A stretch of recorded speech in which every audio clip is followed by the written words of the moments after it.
What is up, guys? This is Logan75 here, and in today's Star Wars Battlefront video, we're going to be discussing one of the more controversial star cards put in the game with the recent Best Bin pack. That is being the Disruption star card.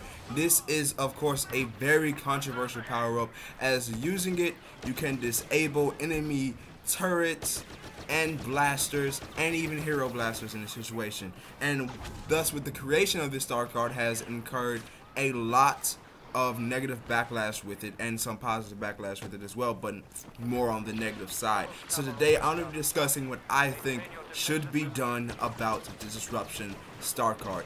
Now, as I said, the Disruption star card enables its user to disable enemy blasters and turrets in the area that has been used in. So it can disable any blaster rifle that's being used by the enemy player. It'll disable the infantry turret, it'll disable the R5D4 droid, and it'll disable the Imperial probe droid. And it will even disable hero blasters for a short period of time.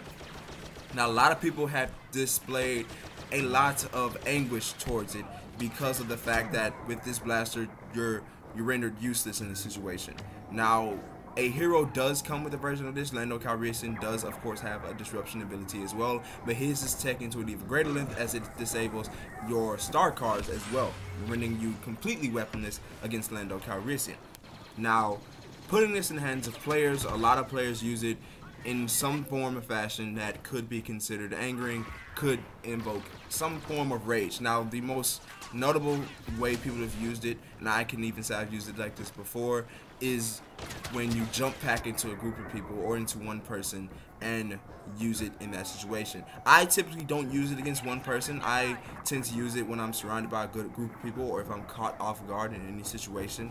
But a lot of people, in some cases, just use it to use it, and I understand that can be rage inducing, because I've had a few rage induced moments from somebody using the disruption on me just to use it when they're going on me head up.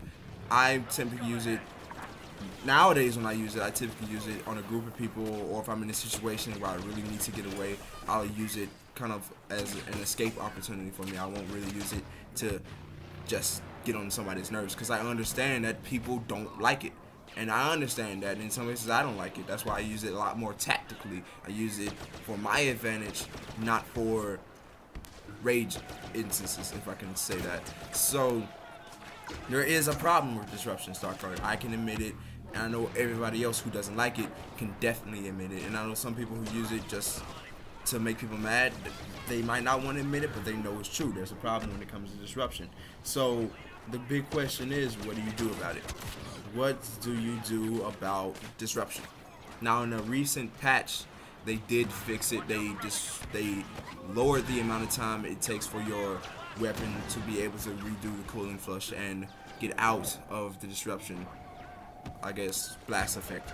But a lot of people are still having problems with it, because even though they've reduced the time, it's still, you can still get killed in that amount of time, because you're losing a lot of time in order to blast somebody, especially if it's a one-on-one situation. They're just gonna tear you down.